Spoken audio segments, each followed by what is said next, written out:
കൃഷിദർശന്റെ ഈ തത്സമയ ഫോണിൻ പരിപാടിയിലേക്ക് ഏവർക്കും സ്വാഗതം. ഇന്ന് നമ്മൾ മിത്ര സൂക്ഷ്മാണുക്കളുടെ വളരെ വിസ്തൃതമായൊരു ലോകത്തേക്കാണ് പ്രേക്ഷകരെ കൂട്ടിക്കൊണ്ടുപോകുന്നത്. കാർഷിക സർവകലാശാലയുടെ ശ്രമഫലമായിട്ട് ഈ മിത്ര സൂക്ഷ്മാണുക്കളെ പറ്റി നമ്മൾ കേൾക്കാൻ തുടങ്ങിയിട്ട് ഒരുപാട് കാലമായി. പക്ഷേ ഏതൊക്കെ തരത്തിൽ മിത്ര സൂക്ഷ്മാണുക്കൾ നമുക്ക് ഇപ്പോൾ ഉണ്ട്, എന്തൊക്കെയാണ് അവയുടെ പ്രയോജനം, അതെവിടെ നിന്ന് ലഭിക്കും, അതിൻ്റെ കാലാവധി എത്ര നാളാണ്, അതിൻ്റെ ഗുണനിലവാരം എത്രത്തോളം നമുക്ക് പരിശോധിച്ച് ഉറപ്പുവരുത്താൻ കഴിയും, അതിൻ്റെ അങ്ങനെയുള്ള സംവിധാനങ്ങൾ എവിടെ നിന്ന് ലഭിക്കും, ഇങ്ങനെയുള്ള കാര്യങ്ങളെല്ലാം തന്നെ പ്രത്യേകിച്ച് ഈ ജൈവ കൃഷിയുടെ വളരെയധികം താല്പര്യത്തോടെ നിൽക്കുന്ന കേരളത്തിലെ കർഷകർക്ക് വജ്രായുധങ്ങൾ തന്നെയാണ് ഈ സൂക്ഷ്മാണുക്കളുടെ ഉൽപ്പന്നങ്ങൾ. അപ്പോൾ വളരെയധികം ആകാംക്ഷയും ചോദ്യങ്ങളും നിറഞ്ഞ ഈ ഒരു സായാഹ്നത്തിലേക്ക് നിങ്ങളെ കൂട്ടിക്കൊണ്ടു പോവുകയാണ്. നമ്മളോടൊപ്പം അതിഥിയായിട്ട് ഇന്നിവിടെ എത്തിയിട്ടുള്ളത് വെള്ളായണി കാർഷിക കോളേജിലെ മൈക്രോബയോളജി വിഭാഗം പ്രൊഫസറും ഹെഡുമായിട്ടുള്ള ഡോക്ടർ KS മീനാകുമാരി മാഡമാണ്. മാഡത്തെ ഇവർക്കും വേണ്ടി സ്വാഗതം ചെയ്യുന്നു. നമസ്കാരം മാഡം. നമുക്ക് ഈ സൂക്ഷ്മാണുക്കളെ ഒരുപാട് കാർഷിക സർവകലാശാല തന്നെ ഒരു 10ഓളം ഉൽപ്പന്നങ്ങൾ പുറത്തിറക്കിയിട്ടുണ്ടെന്നറിയാം. അപ്പോൾ ഈ സൂക്ഷ്മാണുക്കൾ എത്രത്തോളം കേരളത്തിൽ പ്രസക്തിയുണ്ട്, നമ്മുടെ വിളകൾക്കും നമ്മുടെ കാലാവസ്ഥയ്ക്കും നമ്മുടെ മണ്ണിനും? നമ്മുടെ മണ്ണിൽ അനേകം സൂക്ഷ്മാണുക്കൾ വസിക്കുന്നുണ്ട്.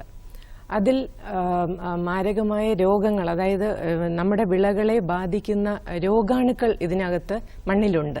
പക്ഷേ ഇവയോടൊപ്പം തന്നെ പ്രകൃതിയിൽ എന്ന് പറയാം, മണ്ണിൽ തന്നെ ഇവയെ നിയന്ത്രിക്കാൻ കഴിവുള്ള നല്ല പ്രയോജനമുള്ള സൂക്ഷ്മാണുക്കളും മണ്ണിൽ വസിക്കുന്നുണ്ട്.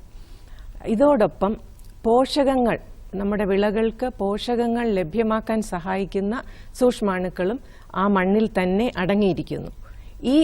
ഇത്രയും പ്രയോജനമുള്ള ഈ സൂക്ഷ്മാണുക്കളെ നമ്മൾ മിത്ര സൂക്ഷ്മാണുക്കൾ എന്ന് വിളിക്കുന്നു. അത് രോഗനിയന്ത്രണത്തിനായി ഉപയോഗപ്പെടുത്താം, അതുപോലെ വിളകൾക്ക് പോഷകങ്ങൾ ലഭ്യമാക്കാനും ജീവാണുവളങ്ങളായിട്ട് നമുക്ക് ഉപയോഗപ്പെടുത്താവുന്നതാണ്.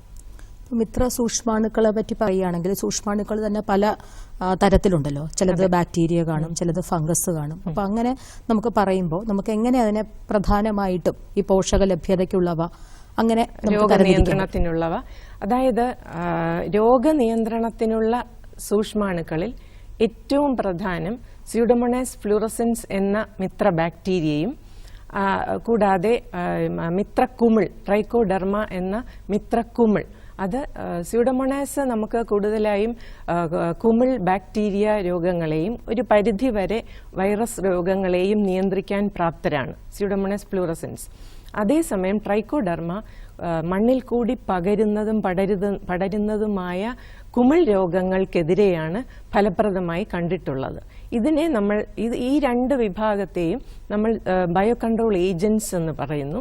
അതേസമയം വിളകൾക്ക് പോഷകങ്ങൾ, അതായത് പ്രധാനപ്പെട്ട 3 മൂലകങ്ങൾ നൈട്രജൻ, ഫോസ്ഫറസ്, പൊട്ടാസ്യം, ഈ 3 മൂലകങ്ങളും വിളകൾക്ക് ലഭ്യമാക്കാൻ സഹായിക്കുന്നവയെ നമ്മൾ ജീവാണുവളങ്ങൾ അല്ലെങ്കിൽ ബയോ ഫെർട്ടിലൈസേഴ്സ് എന്ന് പറയുന്നു. ഇപ്പം നമുക്ക് ചെടികൾക്കുണ്ടാകുന്ന രോഗങ്ങൾ അവയെ തുരത്തുന്നതിന് വേണ്ടി നമുക്ക് സ്യൂഡോമോണസും ട്രൈക്കോഡെർമയും ഉപയോഗിക്കുന്നതോടൊപ്പം തന്നെ പോഷക മൂലകങ്ങൾ ലഭ്യമാക്കുന്നതിനേക്ക് വേണ്ടി ജീവാണുവളങ്ങളും ഉപയോഗിക്കും. ജീവാണുവളങ്ങളുടെ ആ നിരയിൽ ആരെയൊക്കെ പെടുത്താം?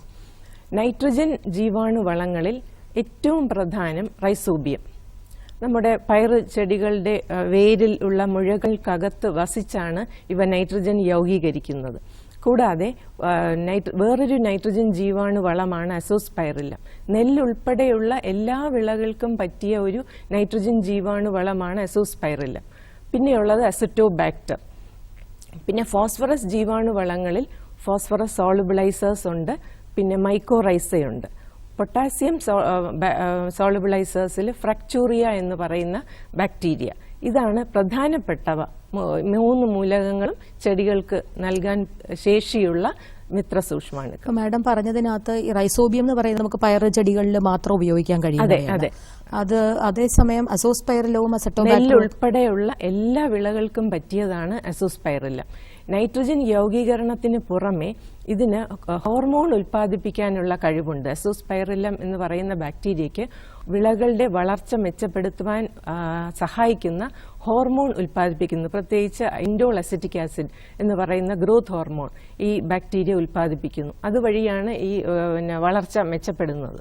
ഈ പറഞ്ഞ ജൈവ ജീവാണു വളങ്ങൾ ഉൾപ്പെടെയുള്ളവ നമ്മുടെ മണ്ണിൽ നിന്ന് തന്നെ വേർതിരിച്ചെടുത്തതാണെന്ന് പറയുന്നു. അതുകൊണ്ട് അത് കേരളത്തിലെ അനുയോജ്യമായ ഏറ്റവും അനുയോജ്യമാണ്. കാരണം ഇത് കാർഷിക സർവകലാശാല കേരളത്തിലുടനീളം സർവേ നടത്തി മണ്ണ് സാമ്പിളുകൾ കൊണ്ടുവന്ന് അതിൽ നിന്നും മിത്രസൂക്ഷ്മാണുക്കളെ വേർതിരിച്ചെടുത്ത് അതിൽ ഏറ്റവും നല്ല പ്രവർത്തനശേഷിയുള്ളവയെ കണ്ടെത്തി പല ടെസ്റ്റുകളിലൂടെ, അതായത് ലബോറട്ടറിയിലും പാടത്തും നടത്തിയ ടെസ്റ്റുകളുടെ ഫലമായിട്ടാണ് ഇന്ന് നമുക്ക് ഈ കാണുന്ന മിത്രസൂക്ഷ്മാണുക്കളെല്ലാം വികസിപ്പിച്ചെടുത്തിട്ടുള്ളത്. അതുകൊണ്ട് ഏറ്റവും അനുയോജ്യമാണ് അത് കേരളത്തിലെ മണ്ണിലേക്ക്. ഇടയ്ക്കൊന്ന് ചോദിച്ചോട്ടെ, എന്തുകൊണ്ടാണ് നമുക്ക് ഇത് പുറമേ നിന്ന് കൊടുക്കണമെന്ന് പറയുന്നത്? നമ്മുടെ മണ്ണിലുള്ള ഒരു സാധനത്തിന് നേരത്തെ ഞാൻ പറഞ്ഞു മണ്ണിൽ ഇവ അടങ്ങിയിട്ടുണ്ട്.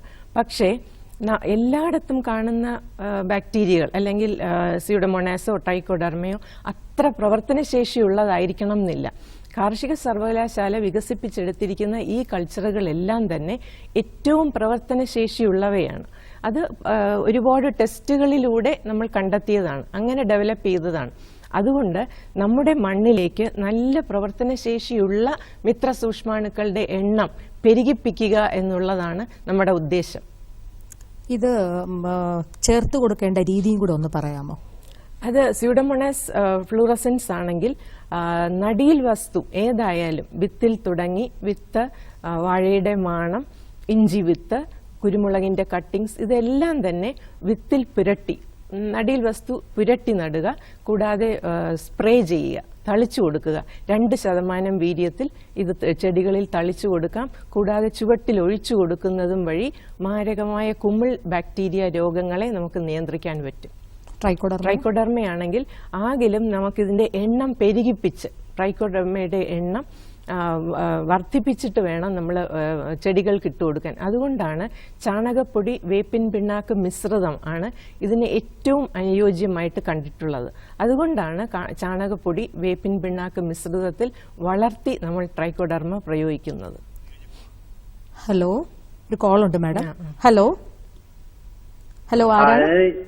ഈ നെന്ത്രവാഴ വയ്ക്കുമ്പോഴേ ആരാണ്? പേര് പറയൂ. പേര് ജയപ്രകാശ്. ജയപ്രകാശ് എവിടെ നിന്നാ വിളിക്കുന്നേ? പാലക്കാട് ജില്ലയിൽ നാഗലശ്ശേരി. ചോദിക്കാം. നാഗലശ്ശേരി. ജയപ്രകാശ് പറയൂ, എന്താണ് സംശയം? ഈ നെന്ത്രവാഴ വയ്ക്കുമ്പോഴേ വാഴ വെക്കുമ്പോ വാഴയുടെ അടിയിൽ കേട് കാര്യങ്ങളൊക്കെ വരുന്നുണ്ട്, ഈ പുൽക്കേട് വരുന്നുണ്ട്. അപ്പൊ അതിന്റെ എത്ര സൂക്ഷ്മാണുക്കൾ വേണ്ടി വരും? അങ്ങനെ എന്താണ് അതിന്റെ? അതായത് സ്യൂഡോമോണാസും ഇതുപോലെയുള്ള മിത്ര സൂക്ഷ്മാണുക്കൾ ഉപയോഗിക്കുമ്പോൾ അത് വാഴയുടെ മാണം മുക്കി നടാൻ ഉപയോഗിക്കാം. അത് കുറച്ച് കട്ടിയുള്ള ലായനിയിൽ, അതായത് ഒരു 5 മുതൽ 10% ലായനിയിൽ ഇത് മുക്കി നടാം. 5% എന്ന് പറയുമ്പോൾ 50 ഗ്രാം എടുത്ത് പിന്നെ 1 ലിറ്റർ വെള്ളത്തിൽ മുക്കിയ ശേഷം അപ്പോൾ കുറച്ചൊന്ന് പറ്റി പിടിക്കണം. ഈ കൾച്ചറുകള് മാണത്തിൽ കുറച്ച് പറ്റി പിടിക്കത്തക്ക വിധത്തിൽ മുക്കി അരമണിക്കൂർ വെച്ച ശേഷം നടുക. ഹലോ ജയപ്രകാശ്. ഹലോ ജയപ്രകാശ്, മാണപ്പുഴുവിന്റെ കാര്യമാണോ ചോദിച്ചത്? അതോ അഴുകലാണോ ചീച്ചിലാണോ ചോദിച്ചത്? മാണപ്പുഴുവാണോ ജയപ്രകാശിന്റെ പ്രശ്നം? പിന്നെ ഈ തൂമ്പടയ്യ, ഈ നെന്ത്രവാഴന്റെ തൂമ്പടയ്യ. കൂമ്പടയുന്നത് ഇത് വൈറൽ രോഗമാണ്. മാണപ്പുഴുവിനാണെങ്കിൽ നമ്മൾ ഈ ചോട്ടില് മാഡം പറഞ്ഞതുപോലെ സ്യൂഡോമോണസും പിന്നെ മെറ്റാറൈസിയം നല്ലതാണ്. മെറ്റാറൈസിയം എന്ന് പറയുന്ന ഒരു പ്രോഡക്റ്റും കൂടെ ഉണ്ട്. അത് 30 ഗ്രാം 1 ലിറ്റർ വെള്ളത്തിൽ കലക്കി മാണം മുക്കി വെക്കുകയും ആ കുഴിയിൽ, കല്ലക്കുഴിയിൽ നന്നായിട്ട് ഒഴിച്ചു കൊടുത്താലും നമുക്ക് മാണപ്പുഴുവിന്റെ ആക്രമണം പൂർണ്ണമായിട്ട് തടയാൻ കഴിയും. ഓക്കെ, തിരിച്ചു വരാം മാഡം. അപ്പോൾ നമ്മൾ പറഞ്ഞതിൽ മാഡം ഈ പോഷക ലഭ്യതയുടെ കാര്യം പറഞ്ഞപ്പോൾ മൈക്കോറൈസ പറഞ്ഞിരുന്നു. വളരെയധികം ഇപ്പോ പ്രചാരം നേടിക്കൊണ്ടിരിക്കുന്നതും കർഷകർക്ക് അതിന്റെ പ്രവർത്തനത്തെ പറ്റിയോ അത് എങ്ങനെയാണ് ഉപയോഗിക്കേണ്ടതിനെ പറ്റിയോ. പക്ഷേ ഒരുപാട് കർഷകർ ഇന്ന് നമ്മുടെ അടുത്ത് നേരിട്ട് വന്ന് മൈക്കോറൈസ അന്വേഷിച്ച് അത് വെച്ച് കൃഷി ചെയ്യുന്ന ഒരു വിഭാഗം കർഷകര് നമ്മുടെ ഇടയിലുണ്ട്. ഒന്ന് പറയാമോ അതിന്റെ പ്രവർത്തന രീതി? കുമിൾ വേരുകൾ എന്നാണ് മൈക്കോറൈസയുടെ അർത്ഥം. ഇത് സാധാരണ മണ്ണിൽ നമ്മുടെ വേര് നമ്മൾ കൃഷി ചെയ്യുന്ന വിളകളുടെ വേരുകൾക്കകത്ത് ചെറിയ സഞ്ചികൾ, ആർബസ്ക്യൂൾ വെസിക്കിൾ എന്ന് പറയും, വെസിക്കുലാർ ആർബസ്ക്യുലാർ മൈക്കോറൈസ, സഞ്ചികൾക്കകത്താണ് ഫോസ്ഫറസ് സൂക്ഷിക്കുന്നത്. അതിൽ നിന്നും വരുന്ന തന്തുക്കൾ വേരിന് പുറത്തേക്ക് ഇറങ്ങി മണ്ണിലേക്ക് ഇറങ്ങി ഫോസ്ഫറസ് വലിച്ചെടുത്ത് ആ ഫോസ്ഫറസ് ആ തന്തുക്കളിൽ കൂടി കയറ്റി ഈ വെസിക്കിളിനകത്ത് ചെറിയ സഞ്ചികൾക്കകത്ത് സൂക്ഷിക്കുക ചെയ്യുന്നത്. വേണ്ടുന്ന സമയത്ത് ഈ ഫോസ്ഫറസ് നേരിട്ട് ചെടിക്ക് ലഭിക്കുന്നു. അപ്പോൾ ഒരു ഫോസ്ഫറസ് ജീവാണു വളമാണ്. കൂടാതെ ഇതൊരു ബയോ കൺട്രോൾ ഏജന്റും കൂടെയാണ്. അതായത് രോഗങ്ങളെ പ്രതിരോധിക്കാനും മൈക്രോറൈസയ്ക്ക് കഴിയും. ഇപ്പോൾ മൈക്രോറൈസ ഉപയോഗിച്ചു കഴിഞ്ഞാൽ ഈ പ്രത്യേകിച്ച് ഈ വരൾച്ച ഉള്ള സമയത്ത് മൈക്രോറൈസ വളരെയധികം വരൾച്ച പ്രതിരോധിക്കാനുള്ള കഴിവ് മൈക്രോറൈസയ്ക്കുണ്ട്. ഓക്കെ, അത് കേട്ടിട്ടുണ്ട് ഇങ്ങനെ മൈക്രോറൈസയുടെ ഒരു ഇഫക്റ്റ് ഉണ്ട്. മാഡം, പിന്നെ നമ്മുടെ ഒരു പുതിയൊരു പ്രോഡക്റ്റ് ആയിട്ട് ഒരു കൺസോർഷ്യം ആയിട്ട് PGPR മിക്സ് 1, 2 എന്നിവ ഇറക്കിയിട്ടുണ്ടെന്ന് അറിയാൻ കഴിഞ്ഞു. അത് രണ്ട് പ്രോഡക്റ്റ് ആണെങ്കിലും അതിന്റെ വ്യത്യാസം കൃത്യമായിട്ട് എന്താണെന്നുള്ളത്? PGPR മിക്സ് 1ഉം PGPR മിക്സ് 2ഉം രണ്ട് പ്രധാനപ്പെട്ട PGPR മിശ്രിതങ്ങളാണ്. PGPR എന്ന വാക്കിന്റെ അർത്ഥം തന്നെ പ്ലാന്റ് ഗ്രോത്ത് പ്രൊമോട്ടിംഗ് റൈസോബാക്ടീരിയ. ഇതിൽ മിക്സ് 1 ഒരു ജീവാണു വളങ്ങളുടെ ഒരു കൂട്ടായ്മയാണ്. മിക്സ് 1 അതിനകത്ത് നൈട്രജൻ, ഫോസ്ഫറസ്, പൊട്ടാസ്യം ഈ 3 മൂലകങ്ങളും ചെടിക്ക് ഒരേ സമയത്ത് ലഭിക്കത്തക്ക വിധത്തിലുള്ള മിത്രസൂക്ഷ്മാണുക്കളാണ് ഇതിൽ അടങ്ങിയിരിക്കുന്നത്.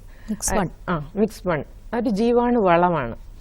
പിന്നെ ഉള്ളത് മിക്സ് 2, അത് രോഗനിയന്ത്രണത്തിനുള്ള സൂക്ഷ്മാണുക്കളാണ് അതിലടങ്ങിയിരിക്കുന്നത്. സ്യൂഡോമോണാസ്, ബാസില്ലസ് മുതലായ രോഗനിയന്ത്രണത്തിനുള്ള സൂക്ഷ്മാണുക്കളാണ് അതിലടങ്ങിയിരിക്കുന്നത്. അപ്പോൾ സാധാരണ സ്യൂഡോമോണാസ് ഉപയോഗിക്കുന്ന രീതിയിൽ തന്നെ ഇത് സ്പ്രേ ചെയ്യാം, നടിയിൽ വസ്തു മുക്കി നടാം. മിക്സ് 2 എന്ന് പറയുന്നത് രോഗനിയന്ത്രണത്തിനുള്ളതാണ്. അത് സ്യൂഡോമോണാസ് ഉപയോഗിക്കുന്നത് പോലെ മിക്സ് 1 ആണെങ്കിൽ ചാണകപ്പൊടി, ഇപ്പൊ 50 കിലോ ചാണകപ്പൊടി അല്ലെങ്കിൽ വെർമി കമ്പോസ്റ്റോ അങ്ങനത്തെ എന്തെങ്കിലും കമ്പോസ്റ്റും ജൈവവളത്തിൽ ഇതൊരു 2 കിലോ ചേർക്കുക. Mix 1 2 kilo. ഇത് നന്നായിട്ട് മിക്സ് ചെയ്ത് യൂണിഫോം ആയിട്ട് എല്ലാ ചെടിക്കും ഇട്ട് കൊടുക്കുക. ചാണകപ്പൊടി ഇടുന്ന അളവിൽ ഇട്ട് കൊടുക്കുക. മാഡം, നമ്മളിപ്പം പറഞ്ഞു വന്നത് ജീവാണു വളങ്ങളും അതുപോലെ തന്നെ രോഗങ്ങളെയും അതുപോലെ കീടങ്ങളെയൊക്കെ തുരത്തുന്ന സൂക്ഷ്മാണുക്കളെ കുറിച്ചാണ്. നമുക്ക് ബാക്കി വരാം. ഒരു കോളുണ്ട്. ഹലോ ഹലോ, ആരാണ്? എന്റെ പേര് കുഞ്ഞുമോൾ. കൊല്ലമാണ്. ഞാൻ മട്ടുപ്ലാവില് പയറും വെണ്ടയും തക്കാളിക്കൊക്കെ വെച്ചിട്ടുണ്ട്. അതിന് ഹലോ പറഞ്ഞോളൂ സംശയം കുഞ്ഞുമോൾ ചോദിച്ചോളൂ. കുഞ്ഞുമോൾ വെച്ചിട്ടുണ്ട്. പക്ഷെ അതിനകത്ത് മുഞ്ഞ കയറുന്നുണ്ട്. മുഞ്ഞ കയറുന്ന. അതുമല്ല പാവന്റെ ആ പിന്നെ മുരടിച്ച് ആ ഇല അങ്ങ് വരികയാണ്. ഇല മുഞ്ഞയ്ക്ക് നമുക്ക് ബ്യുവേറിയയും വെർട്ടിസീലിയം എന്ന് പറയുന്ന ഒരു സൂക്ഷ്മാണുണ്ട്, മിത്ര സൂക്ഷ്മാണു. അത് ഒരു 20 ഗ്രാം 1 ലിറ്റർ വെള്ളത്തിൽ കലക്കി സ്പ്രേ ചെയ്യുക. പിന്നെ വളം ഏതാണ്? വളം PGPR. വളമായിട്ട് ഉപയോഗിക്കാൻ പറ്റുന്ന മിത്രസൂക്ഷ്മാണുക്കളുടെ ഒരു ഉൽപ്പന്നമാണ് PGPR മിക്സ് 1. അത് 1 കിലോ ചാണകപ്പൊടിയുടെ കൂടെ 20 ഗ്രാം ചേർത്ത് ഓരോ മൂട്ടിലും ഇട്ടു കൊടുക്കുക. കുഞ്ഞുമോൾ വ്യക്തമായോ? കേട്ടി. മാഡം പറഞ്ഞ വെർട്ടിസീലിയത്തിനോടൊപ്പം 20 ഗ്രാം ശർക്കരയും കൂടെ ചേർത്താൽ കുറെ കൂടി നല്ലൊരു ഇഫക്റ്റ് ഉണ്ടായിരിക്കും. വൈകുന്നേരം 20 ഗ്രാം മാഡം പറഞ്ഞില്ലേ 20 ഗ്രാം വെർട്ടിസീലിയം ചേർക്കാൻ പറഞ്ഞല്ലോ 1 ലിറ്റർ വെള്ളത്തിൽ. അതിന്റെ കൂടെ അതേ അനുപാതത്തിൽ തന്നെ ശർക്കരയും കൂടെ ചേർത്തതിന് ശേഷം അരിച്ച് സ്പ്രേ ചെയ്യാം. അതിനൊക്കെ ഇത് പ്രതിവിധിയാണ്. ഓക്കെ, എന്തായാലും വിളിച്ചതിന് നന്ദി കുഞ്ഞുമോൾ. നമുക്ക് തിരിച്ചു വരാൻ പറ്റും. നമ്മളീ പറഞ്ഞ ജീവാണു വളങ്ങള്, പിന്നെ രോഗങ്ങൾക്കെതിരെയും ഒക്കെ പ്രവർത്തിക്കുന്ന മിത്ര സൂക്ഷ്മാണുക്കൾ, ഇത് കൂടാതെ മറ്റ് ഉൽപ്പന്നങ്ങൾ അല്ലെങ്കിൽ എന്തെല്ലാം സംഭാവനകളാണ്? ജൈവ മാലിന്യ സംസ്കരണത്തിന് ഒരു മിത്ര സൂക്ഷ്മാണുക്കളുടെ ഒരു കൂട്ടായ്മ വികസിപ്പിച്ചെടുത്തിട്ടുണ്ട്. ഇത് അടുക്കളയിലും മറ്റുമുണ്ടാകുന്ന പച്ചക്കറി അവശിഷ്ടവും അതുപോലെ തന്നെ ആഹാര അവശിഷ്ടവും വളമാക്കി മാറ്റാൻ പറ്റുന്ന ഒരു കൾച്ചറാണിത്.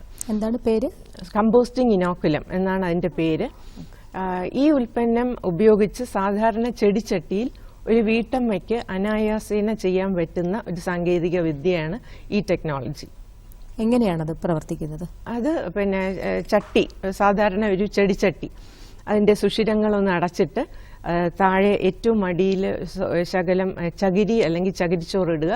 അന്നുള്ള മാലിന്യം, അടുക്കളയിൽ നിന്ന് വരുന്ന മാലിന്യം അപ്പോൾ അതിൻ്റെ പുറത്തിടുക. അതിൻ്റെ മീതെ ഈ പൊടി ഇട്ട് കൊടുക്കുക. അങ്ങനെ ലെയറായിട്ട് അട്ടിയായിട്ട് ഇത് ഓരോ ദിവസവും ഇത് വീണ്ടും വീണ്ടും ആവർത്തിക്കുക. ചട്ടി നിറഞ്ഞ ശേഷം ഇതിനെ സംസ്കരണത്തിനായിട്ട് മാറ്റി വെക്കണം. അപ്പോൾ ഒരു 45 ദിവസം കൊണ്ട് ഇത് കംപ്ലീറ്റ് വളമായി മാറും, കമ്പോസ്റ്റായി മാറും. ഈ സാധനവും നമുക്ക് കാർഷിക സർവകലാശാല ഇപ്പോൾ കാർഷിക സർവകലാശാലയുടെ വെള്ളായണി കാർഷിക കോളേജിലാണ് ഇതുള്ളത്. പക്ഷേ FECT ഇത് ഈ 3 ഉൽപ്പന്നങ്ങളും PGPR 1, 2 കമ്പോസ്റ്റിംഗ് ഇനോക്കുളം, ഈ 3 ഉൽപ്പന്നങ്ങളും FECT ഇത് മാർക്കറ്റ് ചെയ്യാൻ തുടങ്ങി. അതെ. അപ്പോൾ ഇനിയിപ്പോൾ നമുക്ക് ആ രീതിയിലുള്ള റീറ്റെയിൽ ഔട്ട്ലെറ്റുകൾ വഴിയും എല്ലാ ജില്ലയിലോട്ടും ഇത് ജാനുവരി മുതൽ വ്യാപിപ്പിക്കാനാണ് പരിപാടി. അതെ. മാഡം, നമുക്ക് ഈ ഗുണനിലവാരം നമ്മുടെ പ്രത്യേകിച്ച് ഈ ജീവാണു വളങ്ങളുടെ ഒരു വളരെ വലിയൊരു പ്രശ്നമാണ്. അടുത്തിടെ തന്നെ നമുക്ക് അതിനകത്ത് ഒരു ബുദ്ധിമുട്ട് നേരിട്ടതായിട്ടും ഒക്കെ പത്രങ്ങളിൽ കൂടി വായിക്കാൻ കഴിഞ്ഞിട്ടുണ്ട്. അപ്പൊ എന്താണ് നമുക്ക് സർവകലാശാലയിൽ ഈ ഗുണനിലവാരം, ഈ മിത്ര സൂക്ഷ്മാണുക്കളുടെ ഗുണനിലവാരം പരിശോധിക്കാനുള്ള സംവിധാനം വെള്ളായണി കാർഷിക കോളേജിലുമുണ്ട്. അതുപോലെ തൃശ്ശൂർ ഹോർട്ടിക്കൾച്ചർ കോളേജിലെ മൈക്രോബയോളജി വിഭാഗത്തിലുമുണ്ട്. ഇപ്പോൾ സ്യൂഡോമോണാസ് ഫ്ലൂറസെൻസ് എന്ന മിത്ര ബാക്ടീരിയ, ഇത് സെൻട്രൽ ഇൻസെക്ടിസൈഡ് ബോർഡ് അവരുടെ ശുപാർശ പ്രകാരം 1 ഗ്രാം പൊടിയിൽ 10 കോടി കോശങ്ങൾ ഉണ്ടായിരിക്കണം. ആ പ്രോഡക്റ്റിനകത്ത് 1 ഗ്രാം പൊടിയിൽ 10 കോടി സ്യൂഡോമോണാസിന്റെ കോശങ്ങൾ അടങ്ങിയിരിക്കണം. എന്നാൽ മാത്രമേ നമുക്കിത് വിൽക്കാൻ സാധിക്കുകയുള്ളൂ. അതുപോലെ ട്രൈക്കോഡർമ 20 ലക്ഷം കോശങ്ങൾ 1 ഗ്രാം പൊടിയിൽ വേണം. അപ്പോൾ ഇത് ശരിക്കും പരിശോധിക്കാനുള്ള സംവിധാനം കാർഷിക സർവകലാശാലയിലുണ്ട്. അപ്പോൾ നമുക്ക് ഈ കർഷകർക്ക് ഇത് കർഷകര് പിന്നെ കൃഷിഭവൻ വഴി അഗ്രികൾച്ചറൽ ഓഫീസർ ആ ശുപാർശയോടുകൂടി നമുക്ക് അയച്ചു തന്നാൽ ഞങ്ങൾ വെറും ഒരു ചെറിയ ഫീസ് ഈടാക്കി ഇത് പിന്നെ പരിശോധന റിപ്പോർട്ട് തരും. എത്ര എണ്ണം ഉണ്ട്, എത്ര സൂക്ഷ്മാണു അതിനകത്തുണ്ട്, ആ പാക്കറ്റിൽ എത്ര അണുക്കളുണ്ട് എന്ന് നമ്മൾ സർട്ടിഫൈ ചെയ്ത് കൊടുക്കും. മാഡം, നമ്മുടെ ഈ ഉൽപ്പന്നങ്ങളുടെയൊക്കെ ഒരു കാലാവധി അതിനെപ്പറ്റി ഒന്ന് പറയാമോ? ഒരു സ്യൂഡോമോണാസും ട്രൈക്കോഡർമയും ഒക്കെ ഒരു 4-5 മാസം ആണ് അതിന്റെ കാലാവധി. നമ്മളിത് പാക്ക് ചെയ്യുന്ന നിമിഷം മുതൽ അതിന്റെ എണ്ണം കുറഞ്ഞാണ് വരുന്നത്. അപ്പോൾ കാലാവധിക്ക് മുമ്പ് ഉപയോഗപ്പെടുത്താൻ ശ്രദ്ധിക്കുക. ചിലപ്പോൾ കാലാവധിക്ക് ശേഷം പോലും അതിനകത്ത് 1-2 സെല്ലുകൾ ഉണ്ടെങ്കിൽ പോലും അതേതെങ്കിലും വാഴയുടെയോ തെങ്ങിൻ്റെയോ ചുവട്ടിലിട്ട് കുറച്ച് വെള്ളം ഒഴിച്ചു കൊടുത്താൽ അത് അവിടെ കിടന്ന് മൾട്ടിപ്ലൈ ചെയ്യും. അതുകൊണ്ട് അത് സാധാരണ നമ്മൾ ഇൻസെക്ടിസൈഡ് കുമിൾനാശിനി കീടനാശിനിയൊക്കെ നമ്മൾ ഡിസ്ട്രോയ് ചെയ്യണം അല്ലെങ്കിൽ നശിപ്പിക്കണമെന്ന് പറയുന്ന സ്ഥാനത്ത് ഇത് നശിപ്പിക്കേണ്ട കാര്യമില്ല. കാലാവധി കഴിഞ്ഞാൽ പോലും ഇത് ഏതെങ്കിലും ഒരു വിളയുടെ ചുവട്ടിലിട്ട് വെള്ളവും ഒഴിക്കുക. മാഡം, ഞാൻ ചോദിക്കുകയാണ്, ഇപ്പോൾ ഒരുപാട് ഗവേഷണങ്ങൾ കാർഷിക സർവകലാശാലയിൽ ഇതേ സംബന്ധിച്ച് പുതിയതായിട്ട് ഒരുപാട് കാര്യങ്ങൾ നടക്കുന്നതായിട്ട് അറിയാൻ കഴിഞ്ഞു. അതിനെപ്പറ്റി ഒന്ന് വ്യക്തമാക്കാം. 2014-15 അതായത് കഴിഞ്ഞ വർഷം ഇവിടെ കാർഷിക സർവകലാശാല മിത്ര സൂക്ഷ്മാണു ഗവേഷണ രംഗത്ത് നടത്തിയ സംഭാവനകൾ കണക്കിലെടുത്ത്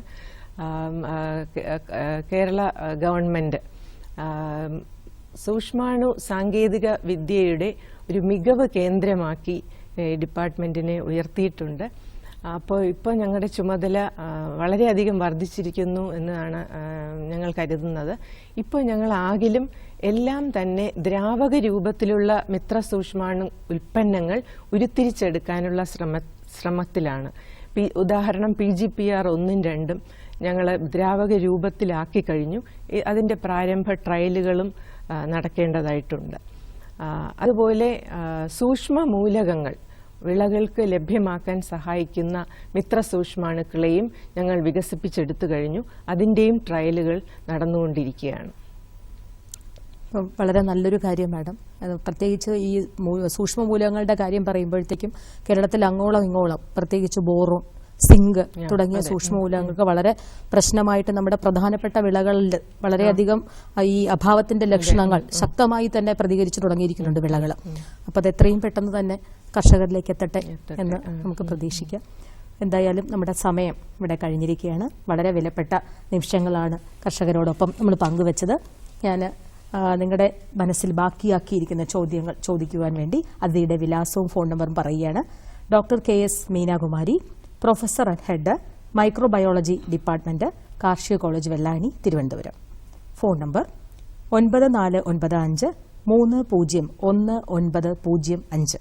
ഫോൺ നമ്പർ ആവർത്തിക്കുന്നു, 9495301905.